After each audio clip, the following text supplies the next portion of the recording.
পুরো কুয়াশা ভর্তি দেখো। ঠাকুর রাখার চেষ্টা করেছি যাতে আমি যেটুকু পারি সেটুকু নিষ্ঠাভাবে করতে পারি, আর কিছুই না। যদি প্রিভিয়াস আমার ভিডিওগুলো দেখতে থাকো, আমি কিভাবে ড্রাই ফ্রুট ঘরের মধ্যে গুঁড়ো করে রাখি তার ভিডিও কিন্তু পুরোপুরি আমার চ্যানেলে দেওয়া আছে। তুমি তো হাসো, তুমি খুশি আছো? কমেন্টে খুব খুশি। কখনো বেশি দিন বাড়িতে রাখবেই না, বাড়িতে নেগেটিভিটি আসে।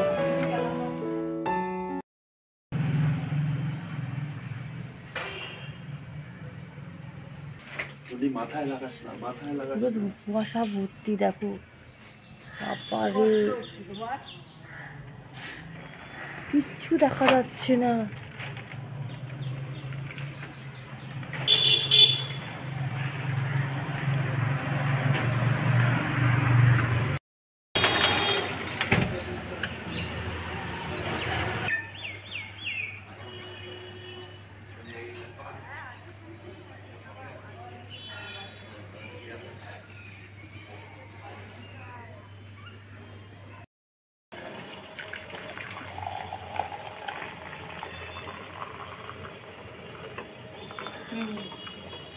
আমার এক বন্ধু আমাকে কমেন্ট করে বলেছিল যে শর্মিষ্ঠা, তুমি তোমার মেয়েকে কিভাবে ছাতু খাওয়াও সেই রেসিপিটা একবার আমাদের সাথে শেয়ার করো। তো এই তো তোমাদের একবার, আমি কিন্তু আগেও অনেকবার আমার ব্লগে বলেছি, হয়তো তুমি নতুন তাই তোমাকে আর একবার দেখিয়ে দিচ্ছি।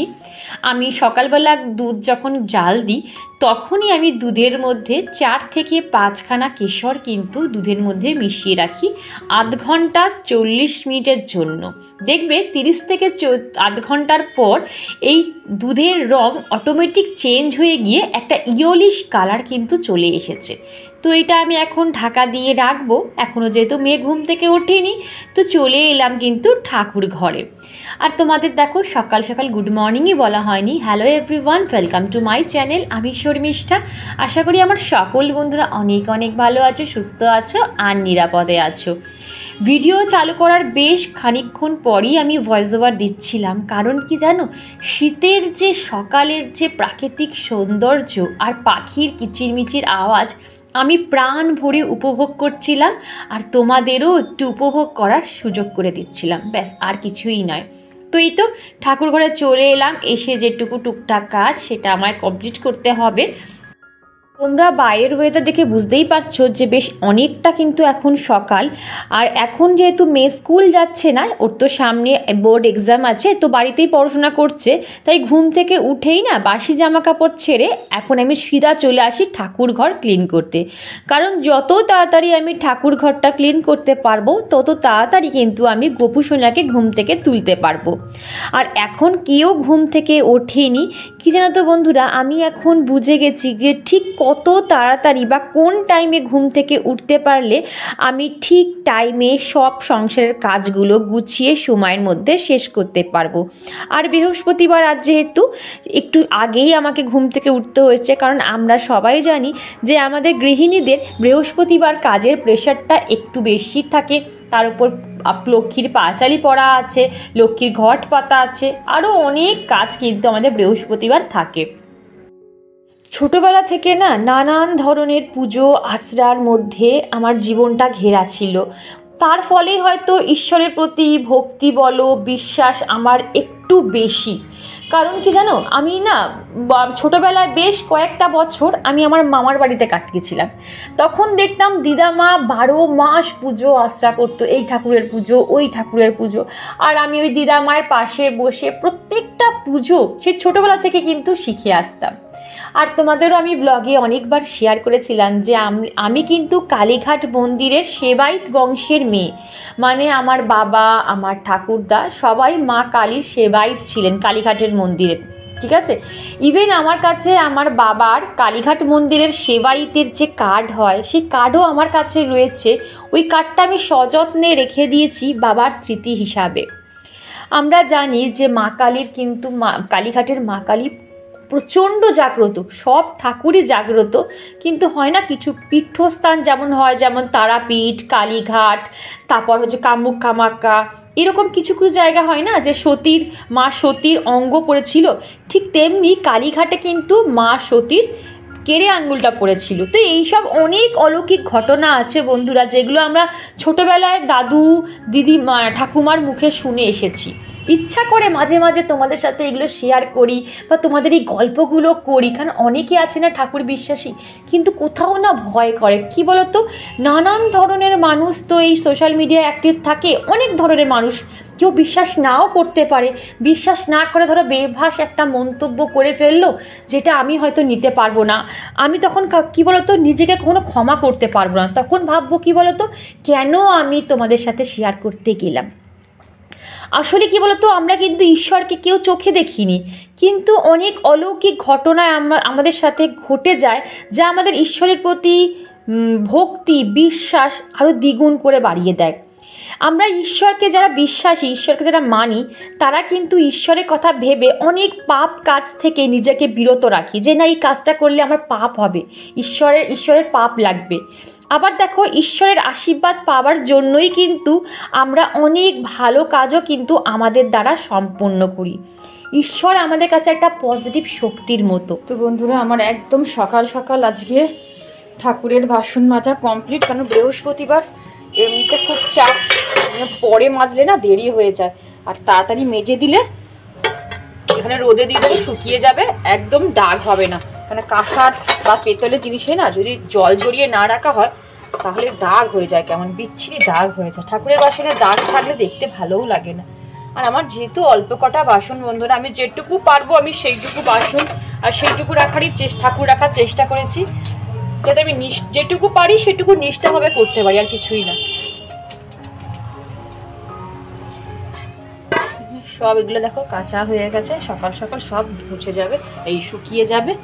আর এখানে দেখো যে গোপালের জলটা, এখানে রোদ আসছে, এই গোপালের জলটা এখানে আমি রোদে দিয়ে দিই, একদম সানলাইটের ফ্রেশ গরম জল, এইটা দিয়েই না আমি স্নান করাই। কি করে, সকালবেলা একদম 1 গ্লাস জল আমি এখানে রোদ আসে রোদে দিয়ে দিই, আর যখন স্নান করাই পুরো জল একদম গরম থাকে। তো চলো থাক এটা এইভাবে।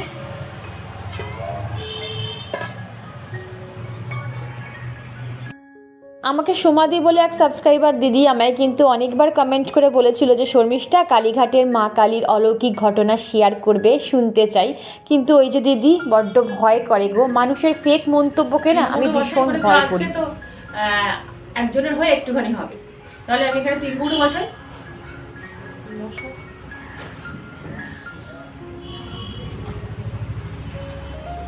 হয়ে যাবে।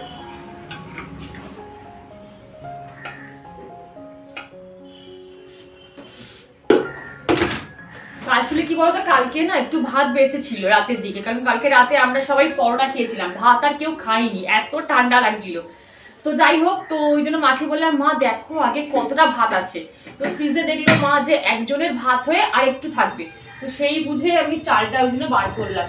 আবার না হলে বেশি হয়ে যাবে, জানো তো মাঝে মাঝে এরকম বেশি হয়ে গেলে আমরা কি করি, আমি আর মা ভাতটাকে গরম করে খেয়ে নিই।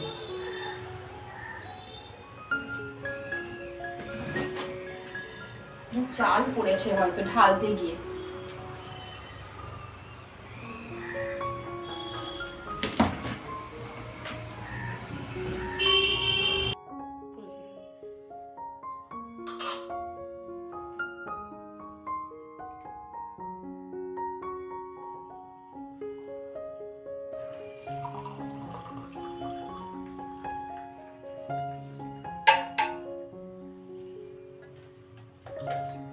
কাপড় রেখে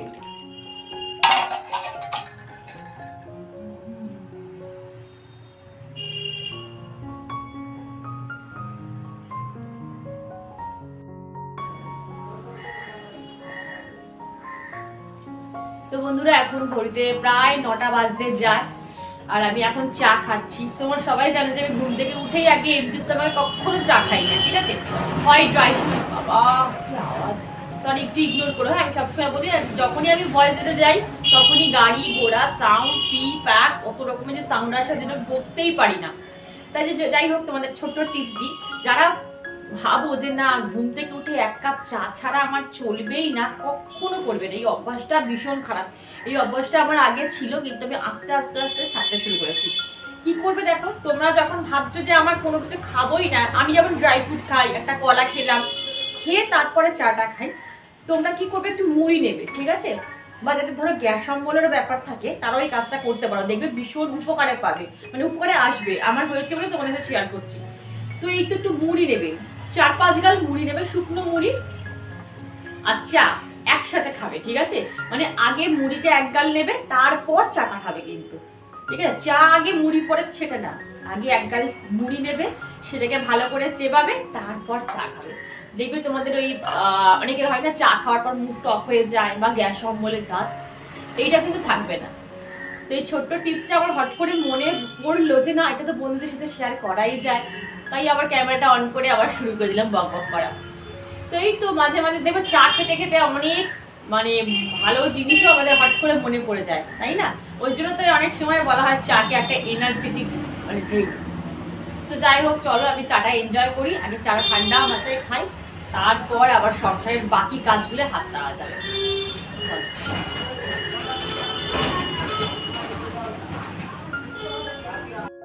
এই তো বন্ধুরা, গরম গরম 1 কাপ চা খেয়ে একদম ফুল এনার্জি সহকারে লেগে পড়লাম সংসারের কাজকর্মে। তো ব্লগস বাই হেলেন বলে আমার এক বাংলাদেশি বন্ধু আমাকে আগের ভিডিওতে কমেন্ট করে বলেছিল যে শর্মিষ্ঠা, মনে হয় তুমি আর আমি বোধহয় যমজ বোন। আন্টিকে একবার জিজ্ঞাসা করো তো আন্টির কোনো সন্তান হারিয়ে গেছিলো কি না, যে সে এখন বাংলাদেশে রয়েছে। কারণ তোমার চিন্তাধারা, তোমার কাজে আমি এত মিল পাই কি করে। আসলে কি জানো তো দিদি, তোমার সাথে মনের মিল হয়েছে বলেই তো তুমি আজও আমার পাশে রয়েছো। আমি সবসময় চাই যখন তোমরা আমার ব্লগ দেখবে তখন যেন তোমরা নিজের সাথে আমাকে রিলেট করতে পারবে, আমার চিন্তাধারা, আমার কাজকর্ম সব যেন তোমাদের সাথে একই হবে, তবেই তো তোমাদের প্রতি আমার আর আমার প্রতি তোমাদের টান জন্মাবে। আচ্ছা, তো এখন আমি মেয়েকে খাওয়াতে যাব, আর মা না ভুল করে অলরেডি এর মধ্যে ছাতু দিয়ে দিয়েছে, বুঝতে পারিনি। মা ভেবেছে ওকে উঠে গেছে মেয়ে, এবার মেয়েকে ব্রেকফাস্টটা দিয়ে দিই।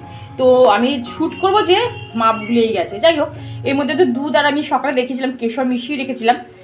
আর এটা হচ্ছে আমার ড্রাই ফ্রুট গুঁড়ো করা, সব রকম ড্রাই ফ্রুট কিন্তু আমার এর মধ্যে গুঁড়ো করা থাকে। তোমরা জানো কি জানি না, যদি প্রিভিয়াস আমার ভিডিওগুলো দেখতে থাকো, আমি কিভাবে ড্রাই ফ্রুট ঘরের মধ্যে গুঁড়ো করে রাখি তার ভিডিও কিন্তু পুরোপুরি আমার চ্যানেলে দেওয়া আছে। যেসব বাচ্চারা ধরো ড্রাই ফ্রুট খেতে চায় না, মানে ড্রাই ফ্রুট মানে কি, আলমন্ড, তারপর আখরোট, পেস্তা, কাজু, অনেকে খেতে চায় না, দেখবে অনেক বাচ্চারা ফেলে দেয় মুখ দিয়ে। আমার মেয়ে কী করতো, ওকে মুখে দিতাম আর ও কী করতো, খাটের নিচে ফেলে রেখে দিত, যখন ঘর মুছতাম তখন গিয়ে পেতাম। তো যাই হোক, তারপর থেকে আমি কি ট্রিক্স নিলাম, সব রকম ড্রাই ফ্রুট আমি এইরকমভাবে স্টোর করে রাখতাম, ঠিক আছে? কিভাবে স্টোর করি বারবার বলেছি, আমার ভিডিওতে আছে। তো এইটা আমি কি করি, আমি তোমাদের কোয়ান্টিটিও দেখিয়ে দিচ্ছি। দেখো, আমার মেয়ের বয়স যেহেতু একটু বড়, আমি এই রকম সাইজের এই যে 1 চামচ ড্রাই ফ্রুট কিন্তু আমি এর মধ্যে মিশিয়ে দিই। কিন্তু এখন আমি মেশাচ্ছি না, ইন দ্য সেন্স বারবার বলছি মা অলরেডি এর মধ্যে দিয়ে দিয়েছে, 2 চামচ দেওয়াটা হচ্ছে ওর পক্ষে বেশি, ওই জন্য আমি আবার রেখে দিলাম। আর তার সাথে আমি অ্যাড করি ছাতু। ছাতুটা তোমরা কোয়ান্টিটি অনুযায়ী, তোমার বাচ্চার বয়স যত সেই বুঝে তোমরা ছাতুটা অ্যাড করবে। আর ড্রাই ফ্রুটটাও তাই, একদম ছোট বাচ্চা হলে নিশ্চয়ই 1 চামচ দেবে না, তখন অল্প হাফ চামচ দেবে, মানে ধরো এইটুকু দিলে, এইটুকু এনাফ। একটা বাচ্চার পক্ষে এইটুকু ড্রাই ফ্রুট এনাফ, বেশিই বলে ফেললাম, ঠিক আছে? এর থেকে কম দিলেও অসুবিধা হয় না। আর গরমকালে তো আরও কম কোয়ান্টিটি দিতে হবে, শীতকালে ড্রাই ফ্রুটটা খাওয়া বেশি ভালো, শরীর গরম রাখে। তো এইবারে ভালো করে মিক্সড করবে। আমি তো বলবো যে এর থেকে হেলদি খাবার আর মনে হয় না কিছু হতে পারে একটা বাচ্চার পক্ষে। ওই সকালবেলা উঠে ভাজা ভুজি, লুচি, চাউমিন দেওয়ার থেকে প্লেন এরকম করে দাও, দেখবে অনেকক্ষণ। আর ছাতুর খুব ভারী খাবার জানো, অনেকক্ষণ পেটে থাকবে। আমার মেয়ের এখন 16 বছরে পড়বে, মানে এখনও পর্যন্ত স্টিল নাও আমার মেয়ে কিন্তু ব্রেকফাস্টে এই খাবারটাই খেয়ে আসে কোনো রকম। ওকে তুমি পরে যা খুশি দাও, কিন্তু সকালবেলা ওকে এই ব্রেকফাস্টটা দিতেই হবে। চলো দিয়ে আসি। কথা বলতে বলতে না ঠান্ডা হয়ে গেল, আর শীতকালে ঠান্ডা জিনিস খাওয়া একদম যায় না। কি নিয়ে এলি কিনে? পাপোশটা তো ছিঁড়ে গেছে। আর এই যে এই পাপোশটা নাই, লাল পাপোশ দেখে দেখো, এই লালটার থেকে এটা বড় বড় হলে কোয়ালিটি আলাদা। হ্যাঁ ওটা ফেটে যাবে, তা ফাটবে না। না না একই কোয়ালিটির না কখন হতে পারে, তাহলে দাম বেশি নিতে পারে না। এক কোয়ালিটির নয়। না না এইটা দেখ, এটা খুলে হয়ে যাবে।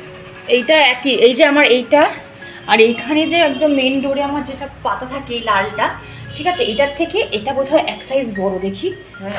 হ্যাঁ এই দেখো বড়। এটা বোধহয় 30 টাকা আর ওটা বোধহয় 100 টাকা। 125 টাকা না 100 টাকা নিয়েছি। 125 টাকা আমি কিনে নিয়েছিলাম। কোনটা এটা? লালটা, লালটা পুরনো বাজার থেকে আমি কিনে নিয়েছি।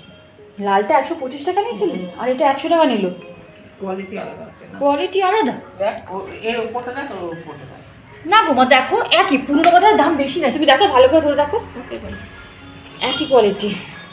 আর এই যে একটা মেয়ের জন্য টুল নিলাম, ঠিক আছে, কেন নিয়েছি বলো তো, কারণ মেয়ে তো নিচে বসে খায়, তোমরা দেখো যে বেডরুমে বসে নিচে খায়, কিন্তু এই টুলের ওপরে রেখে খেতে না একটু সুবিধাই হয়। অনেক দিন ভাবছিলাম এমন একটা টুল কিনবো যে টুলের ওপর মেয়েটাকে খেতে দেবো। ও হারগিজ ডাইনিং টেবিল ওটা খায় না, জানি না ওর একটা অভ্যাস ছোটো থেকে। তো যাই হোক এইটা ওপর খেতে দিলে, তাই না মা, ভালো হয়েছে, সুবিধা আছে, দেখতে খুব সুন্দর, কেন আর ভীষণ হার্ডি।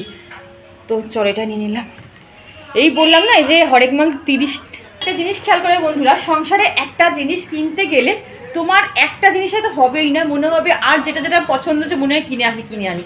আর বিশেষ করে যে হরেক মাল 30 টাকা 100 টাকার যে জিনিস, যে গাড়িগুলো যায়, আমি একদম ডিটারমাইন্ড করেই চাই যে আমি পাপোশ, কেন পাপোশটা আমার ছিঁড়ে গেছে, ফেলে দিয়েছি, তো ওই পাপোশ কিনতে গেছিলাম, গিয়ে দেখো হট করে এই টুলটা পছন্দ হয়ে গেল, আর ওই টুলটা আমার হাজব্যান্ড চলে এসেছে বাজারে, তো টুলটা পছন্দ হয়ে গেলে বলে আবার টুলটা নিয়ে নিলাম। তো যাই হোক সকাল সকাল 200 টাকা বেরিয়ে গেল। দেখো মাম্পার জন্য টুলটা নিলাম, ওর নিচে বসে খায় তো অসুবিধা হয়, ওই জন্য নিলাম। তো যাই হোক বাবা হাজব্যান্ড খুব রেগে যায়, ফালতু খরচা করলে কেন করলে। যাই হোক এটা উচিত না, কিন্তু এটা দরকারি বলেই আমি কিনলাম। তো চলো এবার হাজব্যান্ড এসছে, একটু টিফিনটা দিয়ে দিই, তারপর তোমার যে কথা বলছি। ঘড়ির ব্যাটারিটা চেঞ্জ করতে হবে, কাল রাতেই ঘড়ি ব্যাটারিটা মানে শেষ হয়ে গেছিলো, ঘড়ি অফ হয়ে গেছিলো। আর কখনো আমি কোনো সময় না ঘড়ি একদম অফ রাখি না, মানে যখনই শেষ হয়ে যায় আমার কাছে থাকে ব্যাটারি। কিন্তু কালকে দুর্ভাগ্য বিষয় আমার ব্যাটারি একটা এক্সট্রা ছিল না, আজকে হাজব্যান্ড নিয়ে এসছে, তো ব্যাটারিটা দেখো 9:10 বন্ধ হয়ে গেছে, কাল রাত 9:10। বাপরে বাপ কি আওয়াজ! তো ব্যাটারিটা লাগিয়ে দিচ্ছে। মানে কখনো মানে অকেজো জিনিস বা বন্ধ ঘড়ি কখনো বেশি দিন বাড়িতে রাখবেই না, ভীষণ বাজে নেগেটিভিটি আসে। আর এখানে তোমাদের দেখাই, আমার বলছি না আমি কী দেবো বলো তো, এত গাড়ি ঘোড়া যায়, কোনো ভয়েস দিতে পারি না। বড় ছোট মাঝারি যত রকমের গাড়ি সব এখান দিয়ে যাবে। আর আজকে একদম রোদ ঝলমলে একটা দিন, শীতে এরকম রোদ ঝলমলে দিনই ভালো লাগে, ঘুরে ফিরে মজা আছে। চলো হাজব্যান্ড খেতে দিই, পরোটা আছে আর ঘুগনি আছে। সেট হচ্ছে না গো, এখন কটা বাজে গো মা, দেখো তো ঘড়িতে। ঠিক আছে চলো,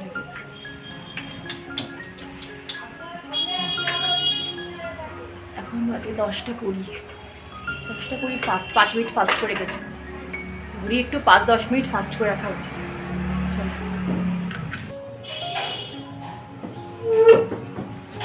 কি মাছ এনেছো? কাতলা মাছ আনলে কেন? ছোট ছোট মাছ পেলে তো আনতে পারতে, এই কাতলা মাছ খেতেই ইচ্ছা করে না। কারণ কাতলা মাছ খেলে কেমন আস্তে আস্তে গন্ধ চলে, তাতে এবার ছোট ছোট মোরলা হোক পুঁটি হোক এইসব মাছ খেতে ভালো লাগে। বাজারে নেই তো আনতে না, ডিমের ঝোল করে নিতে পারতাম। ভালো লাগে এই কাতলা মাছ খেতে, কেমন যেন আগের মতন টেস্টই পাই না মাছে। এর থেকে নিরামিষ হইতাম, তুমি তো বললে পালং শাক খাবে, বড়ি দিয়ে পালং শাক করতাম আর ডিমের ঝাল করতাম, হয়ে যেত। মূলো যেটা করো সেটা তো একদম মানে পুরো সিজনটা সেটাই খাও প্রত্যেকদিন, মূলো সে কবে শুরু করছো খাওয়া।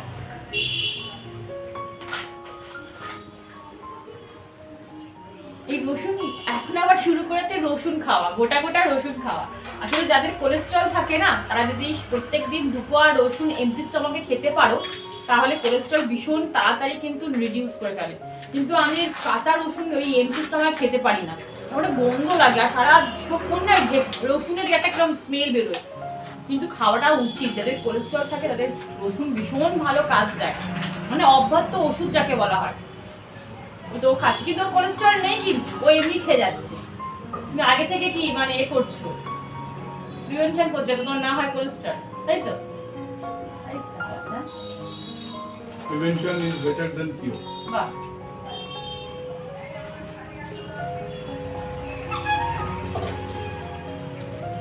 আসলে না তুমি যে সেদিনকে থালি সাজিয়েছিলে মনে ছিল, সেই রুটি ভাত দিয়ে সাজিয়েছিলে, তো দেখেছিল সবাই কিন্তু খুব বলেছে দারুণ দাদা, ভীষণ ভালোভাবে আর্টিস্টিক ভাবে থালা সাজিয়েছে, খুব ভালোভাবে থালা সাজিয়ে সবাই ভালো ভালো সব কমেন্ট করেছে। অন ক্যামেরায় দাদাকে বলে দিলাম, কিন্তু তুমি একটু হাসো, তুমি খুশি আছো কমেন্ট পেয়ে? খুব খুশি। খুব খুশি। ও একদম ক্যামেরা ফ্রেন্ডলি না, মানে ক্যামেরার সামনে আসতেই চায় না, শুধু আমাকে আর আমার মাকে দেখবে একদম ফ্রিলি ক্যামেরার সামনে আসতে। আমার মেয়ে আর ইনি ক্যামেরা ফ্রেন্ডলি না, মানে ক্যামেরা দেখলে 10 হাত দূরে পালিয়ে যাবে। ফটো কখনো ফটো আমরা একসাথে তুলতেই পারি না, মানে ধরে বেঁধে ওকে ফটো তোলাতে হয় যে কোনো অকেশনে। কি করবো বলো?